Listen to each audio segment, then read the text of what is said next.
Europe 1, bonjour. Raphaël Duchemin. C'est le début d'une grève partie pour durer à la SNCF. C'est en tout cas la volonté affichée par les syndicats qui l'ont déclenché. 2 jours de grève, 3 jours de travail. Et ce sera comme ça en principe jusqu'au 28 juin. Bonjour Thierry Nier. Bonjour. Merci d'être avec nous sur Europe 1. Vous êtes secrétaire général adjoint à la CGT Cheminot. Il y aura aujourd'hui un TGV sur 8 en circulation, un TER sur 5. Priver les usagers de train, évidemment, c'est ma question. C'était le seul moyen pour vous faire entendre, vraiment ? Disons que dès lors que nous ne sommes pas entendus dans le cadre des discussions qui ont été amorcées, nous exigeons des négociations. Dès lors que nous ne sommes pas entendus, nous avons comme levier d'expression la grève qui est un droit dans ce pays, mais surtout nous avons aussi la volonté à 4 organisations syndicales à la SNCF d'exiger l'ouverture de négociations le plus rapidement possible, et ça c'est la responsabilité du ministère et de la direction de la SNCF. Vous dites négociations, mais arrêtez-moi si je me trompe, il y a des discussions qui sont toujours en cours avec le gouvernement. Alors, qui fait pression sur qui ? Le gouvernement sur vous ou vous sur le gouvernement ?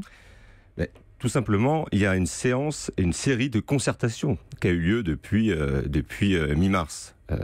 Dans le dictionnaire, concertation n'est pas négociation. Voilà. Nous avons émis, nous, la CGT, un projet alternatif complet qui est disponible en ligne et qui est tout à fait public, comme d'autres organisations syndicales d'ailleurs. Sur ces bases-là, nous avons élaboré une plateforme de 8 points que nous soumettons à la négociation vis-à-vis du ministère et de la direction de l'entreprise. À l'heure d'aujourd'hui, ils ferment les portes de cette négociation. Alors on concerte depuis 3 semaines. Ils empilent les réunions. Nous en sommes à 70, 80. On nous Donc dit, ces voilà ce qu'on réunions va ne faire. servent à rien. Eux vous disent voilà ce qu'on va faire. Vous répondez voilà ce qu'on veut pour arrêter la grève. Et finalement, chacun repart dans son coin. Mais oui, alors, et en même temps, je vais vous donner un exemple. On nous dit sur le statut de la SNCF, oui. Le statut juridique de la SNCF, qui veulent modifier société par action, pardon. Nous, on dit, on souhaiterait maintenir l'EPIC. On nous dit, mais vous rassurez-vous, ça ne changera rien. Bon, si ça ne change rien, laissez la SNCF en EPIC et vous aurez déjà au moins réglé un point. Bien, même ça, c'est pas entendu. Nous avons une autre série de propositions liées notamment à la dette du système ferroviaire, et d'aucuns savent que c'est le point central, puisque la dette interfère sur la capacité de l'entreprise à investir et à s'autofinancer, mais interfère aussi sur les moyens alloués pour pouvoir se développer. Alors, puisque et vous parlez interfère de la dette, sur les tarifs des billets des usagers. Un peu plus de 46 milliards d'euros de dette, 46, oui. Je vous fais grâce des 600 millions. Or, la grève, elle va coûter entre 10 et 20 millions d'euros par jour, c'est bien ça ? Écoutez, ça ne vous dérange pas finalement de mettre votre société, votre outil de travail un peu plus dans la difficulté ? Je vais y revenir. La question, c'est que ça nous dérange ou pas. La question, elle n'est pas là. La question, c'est ce qui me dérange le plus, c'est l'utilisation de l'argent public au quotidien. Quand la direction de la SNCF utilise des millions d'euros pour aller acheter des filiales à l'étranger, notamment des plateformes logistiques en Australie, les Français ne voient pas la couleur de tout ça. Quand on recapitalise des filiales déficitaires par l'argent public, ça me dérange. Et quand cet argent-là n'est pas utilisé au développement de la SNCF et au développement du train public en France, ça me dérange. Par contre, personne n'en parle. Arrêtez-moi si je me trompe. J'ai lu les déclarations du secrétaire général de la CGT Cheminot qui dit la seule possibilité de négocier, c'est de retirer la réforme. Où est la marge de négociation, puisque vous parliez tout à l'heure de discussion, de concertation et pas de négociation? Première marge, le premier levier, c'est que le ministère et la direction de l'entreprise, parce qu'il y a des sujets aussi directement liés et qui doivent être négociés dans l'entreprise, que ces 2 acteurs-là annoncent l'ouverture de négociations réelles autour d'un calendrier. Voilà. En retirant le projet ? Mais il y a une partie, il y a quand même des points du projet qui ne sont pas négociables. Nous, la question d'ouverture à la concurrence, elle a fait ses preuves nulle part. Alors d'aucuns essayent de vanter le mérite de cette stratégie, mais tout le monde s'accorde à dire, et dans d'autres secteurs d'activité que le ferroviaire, que les prix augmentent, que la qualité de service régresse. Alors il y a de ci, de là quelques exemples positifs que d'aucuns essayent de soulever de certaines un petit peu grottes préhistoriques là. Mais la réalité, c'est que la concurrence ne marche pas. Sur la question du statut des EPIC, on nous dit ça change rien de la passer en société nationale à capitaux publics. Donc là, on le redit, si ça change rien, laissez-le en EPIC, et là, on aurait réglé un point. Et sur d'autres sujets, le fret ferroviaire, le transport de marchandises, on n'en parle pas. Mais je souhaite juste dire aussi aux auditeurs ce matin que nous menons un combat qui est sociétal, qui est social et qui est écologique.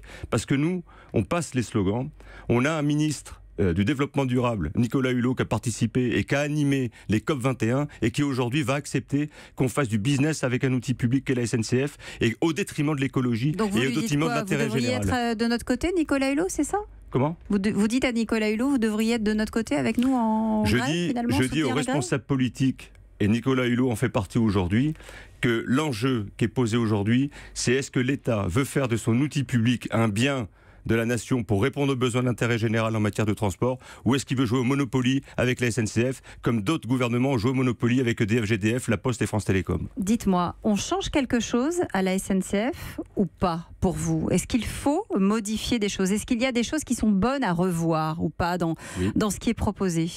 Dans ce qui est proposé, nous, on souhaite rediscuter sur d'autres bases. Alors, s'il y a des choses à revoir, je vous réponds oui.